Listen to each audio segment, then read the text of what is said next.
So hello guys అందరికీ అయితే మనం ఈరోజు సి లాంగ్వేజ్ ట్యూటోరియల్ అనేది స్టార్ట్ చేయబోతున్నాం. సో ఫస్ట్ సి లాంగ్వేజ్ ఎందుకు నేర్చుకోవాలంటే, ఇప్పుడు సి లాంగ్వేజ్ ఎవరు వాడుతున్నారు? అందరూ పైథాన్, జావా, పెద్ద పెద్ద ప్రోగ్రామింగ్ లాంగ్వేజెస్ వాడుతున్నారు. సి లాంగ్వేజ్ ఎందుకు నేర్చుకోవాలి, అవసరం లేదు కదా అంటే, ఏదైనా కానీ మనకు ఫస్ట్ ఫౌండేషన్ కరెక్ట్ ఉండాలి. ఇప్పుడు మనం ఈ ప్రోగ్రామింగ్ లాంగ్వేజెస్ అన్నీ నేర్చుకుంటాం, కానీ ఇవన్నీ రావాలంటే ఫస్ట్ మనకు బేసిక్స్ అనేది సి లాంగ్వేజ్ నుంచే వస్తుంది. మనం ఎప్పుడైతే సి లాంగ్వేజ్ పర్ఫెక్ట్ అవుతామో మిగిలిన లాంగ్వేజ్ అనేది మనకి ఈజీగా నేర్చుకోగలుగుతాం. లేదు నేను డైరెక్టే స్టార్ట్ చేస్తా అంటే మనకి తర్వాత చాలా కష్టంగా అవుతుంది. ఇప్పుడు సి లాంగ్వేజ్ వీడియోస్ కూడా చాలా ఉన్నాయి భయ్య, మరి ఎందుకు ఇవి చూడడం అంటే మనకి ఆన్లైన్లో చాలా దొరుకుతాయి. కొన్ని ఆన్లైన్ కోర్సెస్ కూడా ఉంటాయి, కాకపోతే అవి ఏంటంటే మనకి పెయిడ్ కోర్సెస్, మనం మనీ కట్టలేము, మనకి చాలా ఇబ్బంది. కట్టే వాళ్ళు కడతారు కానీ కట్టని వాళ్ళకి చాలా ఇబ్బంది.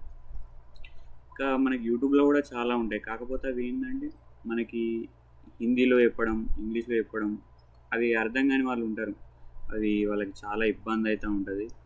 మనకి కాలేజ్లో చెప్పేది ఎట్లా అర్థం కాదు. మనం ఈ సొంతంగా నేర్చుకుందామంటే మనకి సోర్సెస్ సరిగ్గా దొరకవు. సో అలాంటి మన ఫ్రెండ్స్ అందరి కోసం నేను అనేది సి లాంగ్వేజ్ ట్యూటోరియల్ స్టార్ట్ చేశాను. ఇందులో ఏంటి అంటే మీకు నోట్స్ ప్రొవైడ్ చేస్తాను, మంచి అన్నీ కరెక్ట్గా నేర్చుకుందాం అందరం కలిసి. మీకు ప్రతి ప్రోగ్రామ్ కూడా ఇక్కడ నేను ఎగ్జిక్యూట్ చేస్తూ ఎక్స్ప్లెయిన్ చేస్తూ మంచిగా లైన్ టు లైన్ చెప్తూ ఉంటాను. మీరు ఏంటంటే పెన్ను పేపరు అన్నీ రెడీగా పెట్టుకొని నేను చెప్పేది మీరు నాతో పాటు ఫాలో అవ్వండి. మీరు కూడా ఎగ్జిక్యూట్ చేయండి. నేను చెప్పినవే కాకుండా ఇంక ఎక్స్ట్రా ప్రోగ్రామ్స్ కూడా మీరు చేయండి. చేస్తా అంటే స్టార్టింగ్ చాలా ఇబ్బంది ఉంటుంది, అర్థం కాదు. మీకు అర్థమయ్యేదాకా వినండి, స్టార్ట్ చేయండి. మీరు స్టార్ట్ చేయడం అనేది లేట్. ఒకసారి స్టార్ట్ చేశారంటే మెల్లమెల్ల చేస్తూ ఉన్నప్పుడు మీకే ఇంట్రెస్ట్ పెరుగుతూ ఉంటుంది.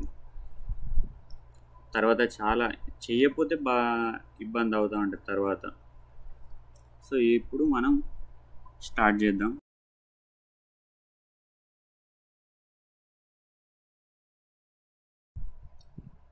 మనం కంప్యూటర్ లాంగ్వేజ్ గురించి మనం డిస్కస్ చేద్దాం ఒక 2 minutes అట్లా. తర్వాత మనం డెప్త్లోకి వెళ్దాం. First language. ఇప్పుడు హ్యూమన్స్ కూడా డిఫరెంట్ కైండ్స్ ఆఫ్ లాంగ్వేజెస్ ఉంటాయి, ఒకటని కాదు. మనకు తెలుగు, హిందీ, ఇంగ్లీషు, తమిళ్, అన్ని లాంగ్వేజెసే హ్యూమన్ లాంగ్వేజెస్. ఈ లాంగ్వేజెస్ ఎందుకు? ఇప్పుడు మనం తెలుగులో మాట్లాడుతున్నాం ఎందుకు? ఇప్పుడు సపోజ్ ఒక వ్యక్తికి, మన ముందున్న వ్యక్తికి ఆయనకి హిందీ రాదు, ఆయనకు ఓన్లీ తెలుగే వచ్చు. మనం ఆయనతో తెలుగులో మాట్లాడినాం అనుకో, మనం మాట్లాడింది ఆయనకు అర్థమవుతుంది. తర్వాత ఆయనకి అర్థమైన విషయం ఆయన మనకు రెస్పాన్స్ ఇవ్వగలుగుతాడు. ఇట్లా మన ఇద్దరి మధ్యలో కమ్యూనికేషన్ అనేది మంచిగా ఇంప్రూవ్ అవుతుంది. ఇందుకు మనం లాంగ్వేజ్ అనేది వాడుతూ ఉంటాం. అట్నే మనం కంప్యూటర్తోని మనం మాట్లాడాలి. కంప్యూటర్కి మనం చెప్పేది అర్థం కావాలి, మళ్ళీ కంప్యూటర్ చెప్పేది మనకు అర్థం కావాలి, దాంతో కూడా కమ్యూనికేట్ కావాలి. అందుకే దాంతోని తెలుగులో, హిందీలో, ఇంగ్లీష్లో మనం మాట్లాడలేము. దానికి స్పెసిఫిక్ లాంగ్వేజెస్ ఉంటాయి. మనకి ఎలాగైతే ఉంటాయో దానికి స్పెసిఫిక్ లాంగ్వేజెస్ ఉంటాయి. ఆ లాంగ్వేజెస్ గురించి మనం ఇప్పుడు డిస్కస్ చేద్దాం. కంప్యూటర్ లాంగ్వేజ్కి వస్తే ఫస్ట్ ఇందులో మనకి 3 types ఉంటాయి. ఏంటి ఇప్పుడు అవి అంటే, ఒకటి లో లెవెల్ లాంగ్వేజ్, ఇంకొకటి మిడిల్ లెవెల్ లాంగ్వేజ్, ఇంకొకటి హై లెవెల్ లాంగ్వేజ్. ఈ 3 types ఆఫ్ లాంగ్వేజెస్ గురించి మనం ఇప్పుడు డిస్కస్ చేద్దాం ఒక్కొక్కటి 1 by 1. ఫస్ట్ మనకి లో లెవెల్ లాంగ్వేజ్కి వద్దాం. ఇప్పుడు లో లెవెల్ లాంగ్వేజ్ అంటే ఏంటి బ్రో అంటే, ఇదేమో తక్కువ ఉంటుందా, లో ఉంది కదా అంటే అట్లా. లో లెవెల్ లాంగ్వేజ్ అంటే మెషిన్ అండర్స్టాండబుల్ లాంగ్వేజ్. అందుకే ఇక్కడ చూడండి మనకి మెషిన్ లాంగ్వేజ్ అని ఇచ్చాడు. అంటే మెషిన్ అండర్స్టాండబుల్ లాంగ్వేజ్ అంటే ఆ లాంగ్వేజ్ మెషిన్ మాత్రమే అండర్స్టాండ్ చేసుకోగలుగుతుంది. అది ఏం లాంగ్వేజ్ బ్రో అంటే, మనం దాన్ని బైనరీ లాంగ్వేజ్ అంటాం. మనకు అర్థమయ్యే భాష బైనరీ.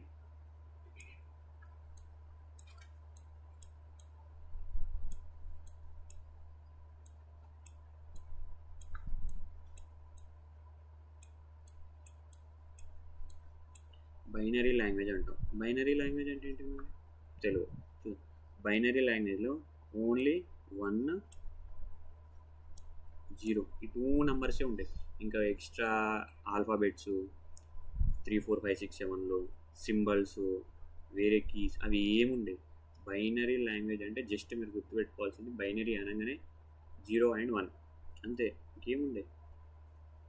మీకు ఒక ఎగ్జాంపుల్ చూడండి కావాలంటే ఇక్కడ చూడండి 100100111. ఇదేంటిది? ఇదొక అది ఏమన్నా కావచ్చు, అది ఒక వర్డే కావచ్చు, నేమే కావచ్చు, ఏమన్నా కావచ్చు, మనకు తెలియదు. కానీ ఇక్కడ చూడండి, ఇది బైనరీ లాంగ్వేజ్ అంటాం దీన్ని. ఇట్లుంటుంది, మొత్తం 0 1 ఉంటాయి, ఇంక ఎక్స్ట్రా ఏముండదు. దీన్ని బైనరీ లాంగ్వేజ్ అంటాం. అంటే మెషిన్కి ఓన్లీ బైనరీ లాంగ్వేజ్ మాత్రమే అర్థమవుద్ది, మన లాంగ్వేజెస్ దానికి అర్థం కావు. ఆ బైనరీ లాంగ్వేజ్ మరి మనకు అర్థం అవుతుందా? కాదు. ఇప్పుడు ఈ లో లెవెల్ లాంగ్వేజ్ వల్ల అడ్వాంటేజెస్ ఎక్కువ మెషిన్కి ఉంటాయి మనకంటే ముందు. ఏంటి అంటే అది మెషిన్ ఈజీగా అండర్స్టాండ్ చేసుకోగలుగుతుంది. తర్వాత లో లెవెల్ లాంగ్వేజ్లో ప్రోగ్రామ్ ఉందనుకోండి, ఇక కంపైల్ చేయడం, దాన్ని కన్వర్ట్ చేయడం అవి ఏమవసరం, డైరెక్ట్గా ఎగ్జిక్యూషనే. అది ఆల్రెడీ లో లెవెల్ లాంగ్వేజ్ మెషిన్ అండర్స్టాండబుల్ లాంగ్వేజ్లోనే ఉంది, నువ్వు మళ్ళీ దేనిలో కన్వర్ట్ చేస్తావు? డైరెక్ట్ మనం కన్వర్ట్ చేసుకోవడమే. కన్వర్ట్ చేసుకోవడం ఏముండదు ఇక్కడ, డైరెక్ట్ ఎగ్జిక్యూషన్ అయిపోతుంది, అవుట్పుట్ వచ్చేస్తుంది, మనకి డిస్ప్లే మీద పడుతుంది. అంటే ఎగ్జిక్యూషన్ అనేది ఫాస్ట్ జరుగుతుంది ఇక్కడ. అంటే మనకి టైం లిమిట్ అనేది తగ్గిపోతుంది, యాక్యురసీ పెరిగిపోతుంది ఇక్కడ. అది అడ్వాంటేజెస్. మరి డిసడ్వాంటేజెస్ చూస్తే అది ఓన్లీ అడ్వాంటేజెస్ మెషిన్కి ఉంటాయి, డిసడ్వాంటేజెస్ ఎక్కువ హ్యూమన్కి ఉంటాయి దీనివల్ల. ఏంటిదంటే ఇప్పుడు మీరు ఇందాక చూసారు 10001, అదేంటిది తెలియదు, నీకు తెలియదు, నాకు తెలియదు, ఎవరికి తెలియదు. మరి తెలియదు ఎందుకు? అది హ్యూమన్స్కి అర్థం కాదు, వెరీ డిఫికల్ట్. సరే ఇప్పుడు నువ్వు దాన్ని నేర్చుకున్నావు, ఎట్లా నేర్చుకున్నావు? ఇప్పుడు ఇది ఉంది, దీన్ని నువ్వు నేర్చుకున్నావు, ఆహా ఓకే ఇదంటే నీకు ఇది అర్థమైంది, ఓకే ఇక్కడ నువ్వు నేర్చుకున్నావు. ఏదో వర్డ్ అనుకో, ఆ వర్డ్ కాబట్టి నేను నేర్చుకున్నాను. సపోజ్ ఇది అంత ఉంది, ఇది అంత ఉంది, ఈ స్టేట్మెంట్ మొత్తం ఉంది, ఇదంతా 1001 ఉందనుకోండి, ఇదంతా నీకు అర్థమవుతుందా? మొత్తం ఒక డాక్యుమెంటే అట్లా ఉందనుకోండి, నీకు అర్థమవుతుందా? కాదు. మనం ఎన్ని గుర్తుపెట్టుకుంటాం, మనకి చాలా ఇబ్బంది అవన్నీ గుర్తుపెట్టుకోవడం కూడా. అందుకనే ఇంకో 2 types of language.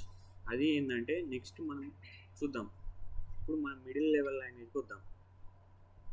Middle level language అంటే దీన్ని అసెంబ్లీ లాంగ్వేజ్ అని కూడా అంటాం. ఎందుకు? దీంతో నేను ఇది ఎట్లా ఉంటుంది అంటే, జస్ట్ మీకు ఒక ఎగ్జాంపుల్ చూడండి. ఇక్కడ ఇందాకటి దగ్గరనే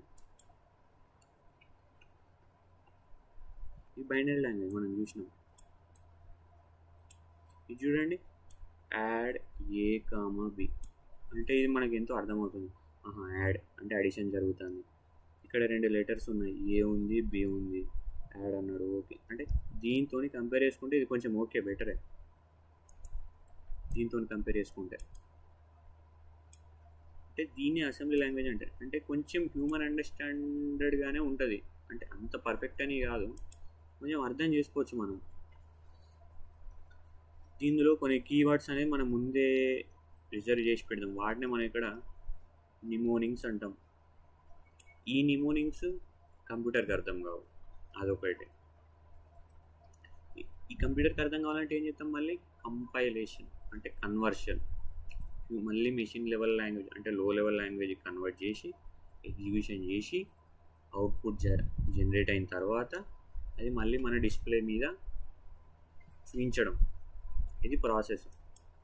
ఇది second type of language, machine level language, middle level language అంటాం మనం, అసెంబ్లీ లాంగ్వేజ్.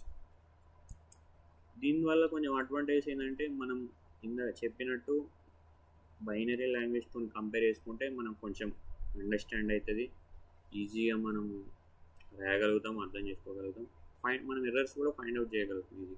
ఇప్పుడు యాడ్ ఏవి అట్లా అంటే మనకు అర్థమైందంటే ఏంటి, మళ్ళీ ఏమైనా తప్పులు ఉంటే మనం మాడిఫై చేయగలుగుతాం అనే కదా. అది ఈ డిసడ్వాంటేజెస్ అంటే ఇందాక చెప్పిన కదా, ఇది కంప్యూటర్కి అర్థం కాదు, దానికి ఓన్లీ బైనరీ లాంగ్వేజే అర్థమవుతుంది. ఆ బైనరీ లాంగ్వేజ్లకి కన్వర్ట్ చేయాలి, అది దానికి అర్థం కావాలంటే కన్వర్ట్ చేయాలి. కన్వర్ట్ చేసిన తర్వాత అంటే ఇది చూడండి, ఎంత ప్రాసెస్ అవుతుందంటే టైం కాంప్లెక్సిటీ పెరిగిపోతుంది, లేట్ అవుతుంది. అంటే దాంతో పోల్చుకుంటే స్లోవర్ కంపేర్ టు లో లెవెల్ లాంగ్వేజ్. అది టైం అనేది ఎక్కువ తీసుకుంటుంది. ఇది middle level language. Next third type of language చూసినాం కదా, దాన్ని హై లెవెల్ లాంగ్వేజ్ అంటాం. హై లెవెల్ లాంగ్వేజ్ అంటే బాగా హై ఉంటుందా? కాదు. హై లెవెల్ లాంగ్వేజ్ అంటే హ్యూమన్ అండర్స్టాండబుల్ లాంగ్వేజ్. ఇప్పుడు ఇది ఉంది చూడండి, ఇప్పుడు ఇదంతా ఏదో టెక్స్ట్ ఉంది, టెక్స్ట్ ఏదైనా కానివ్వండి, ఏమో టెక్స్ట్ ఉంది, ఇది మనకు అర్థమవుతుందా? అర్థమవుతుంది కదా, చదవగలుగుతుంది కదా. ఇట్లుంటే మనం హ్యూమన్ అండర్స్టాండబుల్ లాంగ్వేజ్ అంటాం. ఇప్పుడు ఇందాక ఎగ్జాంపుల్ చూడండి, C = A+B అని ఉంది. అంటే ఇక్కడ ఏం చేస్తున్నాం, ఏని బిని యాడ్ చేస్తున్నాం, అందులో సిని స్టోరీ అది సిలో పెడుతున్నాము. ఇక్కడ అడిషన్ జరుగుతుంది, A+B అంటే అడిషన్. ఓకే అడిషన్ జరుగుతుందా, అర్థమవుతుంది. దీన్ని హై లెవెల్ లాంగ్వేజ్ అంటాం. ఇక్కడ ఇచ్చింది చూడండి, హై లెవెల్ లాంగ్వేజ్. ఇక్కడ యాడ్ ఏబి అంటే ఇది దాంతో కంపేర్ చేసుకుంటే ఓకే అర్థమవుతుంది, కానీ ఫస్ట్ హై లెవెల్ లాంగ్వేజ్ అంటే కదా, దీన్ని అసెంబ్లీ లాంగ్వేజ్ అంటాం. ఈ 100 బైనరీ లాంగ్వేజ్ ఉంటే ఇది మెషిన్ లాంగ్వేజ్. ఇది different types of language. High level language అంటే హ్యూమన్ అండర్స్టాండబుల్ లాంగ్వేజ్. ఓకే, మనకు అర్థమైంది. మరి దానివల్ల అడ్వాంటేజ్ అంటే చెప్పినాం కదా, హ్యూమన్ అండర్స్టాండబుల్ లాంగ్వేజ్ అదొక అడ్వాంటేజ్. హ్యూమన్ ఈజీగా అండర్స్టాండ్ చేసుకోగలుగుతాడు, అదొకటి. ఎర్రర్స్ ఫైండ్ అవుట్ చేయడము, కోడ్ రాయడము, ఉన్న కోడ్ని అర్థం చేసుకోవడం అన్న అడ్వాంటేజ్. డిసడ్వాంటేజ్ అంటే మన లాంగ్వేజ్ కంప్యూటర్కి అర్థం కాదు. ఇప్పుడు మనకు ఉంటుంది కదా, తెలుగు వచ్చినోడికి హిందీ రాదు, హిందీ రానోడికి తెలుగు రాదు, వీడు అసలు మాట్లాడుకోలేరు. అంటే మధ్యలో ఒక ట్రాన్స్లేటర్ కావాలి, ఈ రెండు వచ్చినోడు కావాలి. వాడు వీనికి చెప్తే వీడు వానికి చెప్తాడు, ఇదంతా కన్వర్షన్ జరుగుతుంది చూసిరా, ట్రాన్స్లేషన్ జరుగుతుంది చూసినామా, అది కంపైలేషన్. ట్రాన్స్లేటర్ ఇక్కడ మనం కంపైలర్ అనుకుందాం. ఇది కంప్యూటర్కి ఏంటంటే అర్థం కావాలంటే హై లెవెల్ లాంగ్వేజ్ని అంటే మన హ్యూమన్ అండర్స్టాండింగ్ లాంగ్వేజ్ని లో లెవెల్ లాంగ్వేజ్కి కంపైలర్ కన్వర్ట్ చేసిన తర్వాత కంపైలర్ అప్పుడు 0110 ఇక్కడ ఉంది కదా బైనరీ లాంగ్వేజ్, అట్లా కన్వర్ట్ అవుతూ ఉంటుంది. కన్వర్ట్ అయిన తర్వాత అప్పుడు మళ్ళీ ఎగ్జిక్యూషన్, దానికి అర్థమైంది కాబట్టి అది ఎగ్జిక్యూషన్ చేసుకుంటుంది కదా, ఇచ్చేది ఎగ్జిక్యూషన్ చేసి అవుట్పుట్ వచ్చిన తర్వాత అవుట్పుట్ మనకు అర్థం కావాలి. మళ్ళీ అవుట్పుట్ని కంపైలర్ మళ్ళీ హ్యూమన్ అండర్స్టాండింగ్ లాంగ్వేజ్లోకి మార్చి కన్వర్ట్ చేసి మన డిస్ప్లే మీద చూపిస్తుంది. చూడండి ఇంత ప్రాసెస్ అయింది కాబట్టి టైం కాంప్లెక్సిటీ అనేది కొంచెం ఎక్కువ తీసుకుంటుంది, అంటే స్లోవర్ లేట్ అవుతూ ఉంటుంది, యాక్యురసీ కొంచెం తగ్గిపోతుంది. ఇది హై లెవెల్ లాంగ్వేజ్. ఇది మనం మాట్లాడుకున్నాం 3 languages, high level language, assembly language, middle language. ఇది కంప్యూటర్ లాంగ్వేజెస్ అన్నట్టు. ఈ మన C++,